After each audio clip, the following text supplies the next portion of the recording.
Hello बच्चों, कैसे हैं आप सब। आज मैं आपको अनुच्छेद लिखने के नियम बताऊंगी। जैसे कि आप सबको ये चीज़ पता है कि कोई भी काम करने के लिए कुछ ना कुछ नियम ज़रूर होते हैं। ऐसे ही अनुच्छेद लिखने के भी बहुत कुछ नियम हैं। देखेंगे कुछ नियम कैसे लिखा जाता है अनुच्छेद। सबसे पहले पहले पेज के बीच में अनुच्छेद का विषय लिखेंगे।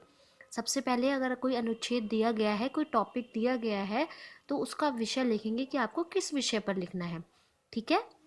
फिर सेकंड पॉइंट है, फिर एक लाइन का गैप रखेंगे और हाशिया। हाशिया पता है आपको क्या आता है? जो पेज के साइड में ये दिया होता है, ठीक है, उसके पास से अनुच्छेद लेखन शुरू करेंगे।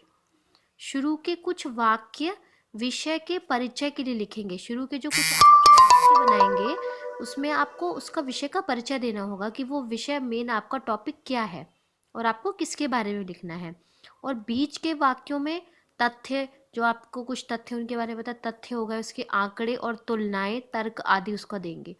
अंत के कुछ वाक्यों में उसका निष्कर्ष, चेतावनी कि उससे अगर कोई हानि है, कोई लाभ है तो वो आप लिख सकते हैं, और कोई अगर आप सुझाव देना चाहें तो वो भी दे सकते हैं। वाक्य छोटे हों और वाक्य ठीक होने चाहिए। छोटे छोटे वाक्य होने चाहिए और वाक्य भी ठीक बनाने चाहिए। ये नहीं कि लंबी लंबी लाइनें लिख रहे हैं और उसको समझ नहीं आ रहा है कि क्या लाइन बनाई है आपने। शब्दों को सही तरीके से लिखने पर ध्यान देना है आपको। ठीक है ना। शब्दों व लाइनों के बीच में उचित रिक्त स्थान देना है और लिखाई पर ध्यान दें। ये ना हो कि शब्द बिल्कुल मिला मिला के आप लिख रहे हैं, ठीक है, और लिखाई पर भी ध्यान देना है आपने। मुहावरे, लोकोक्तियां व स्लोगन का प्रयोग आप कर सकते हैं इसमें, ठीक है ना।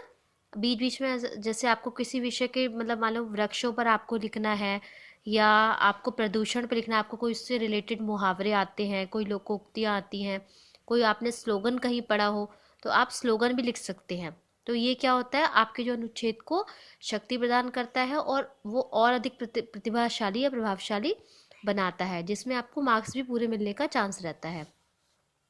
शब्द सीमा को ध्यान में रखना चाहिए।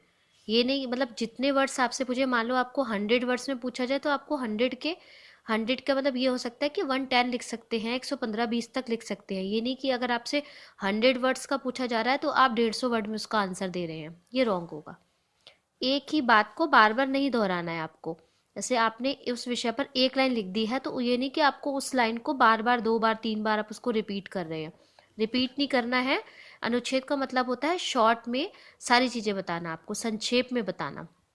अनुच्छेद लेखन के लिए सभी वाक्यों का आपस में संबंध होना चाहिए। ये नहीं कि आप एक विषय की एक लाइन लिख रहे हैं और उससे संबंधित दूसरे विषय की दूसरी लाइन उठा के लिख रहे हैं, नहीं।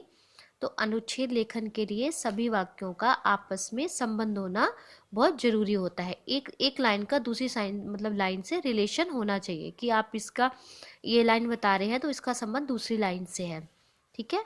अनुच्छेद की पहली और आखिरी पंक्ति अर्थपूर्ण और आकर्षक होनी चाहिए। जैसे कि आपको पता है कि जो किसी भी चीज़ का फर्स्ट और लास्ट है वो हमेशा अच्छा होना चाहिए, है ना। अगर कहते हैं ना कि बिगनिंग अच्छी हो तो लास्ट भी अच्छा होगा, तो इसलिए आपको पहली लाइन जो आप लिखेंगे, क्योंकि सबसे पहले आपकी जो पढ़ा जाता है तो पहली लाइन पढ़ी जाती है और आखिरी लाइन पढ़ी जाती है।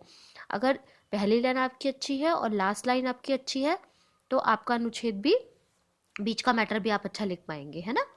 ठीक है, तो इसी आशा के साथ आप मेरा चैनल लाइक करें और सब्सक्राइब करें ताकि आने वाले वीडियोस आपको मिलते रहें। इसी आशा के साथ धन्यवाद।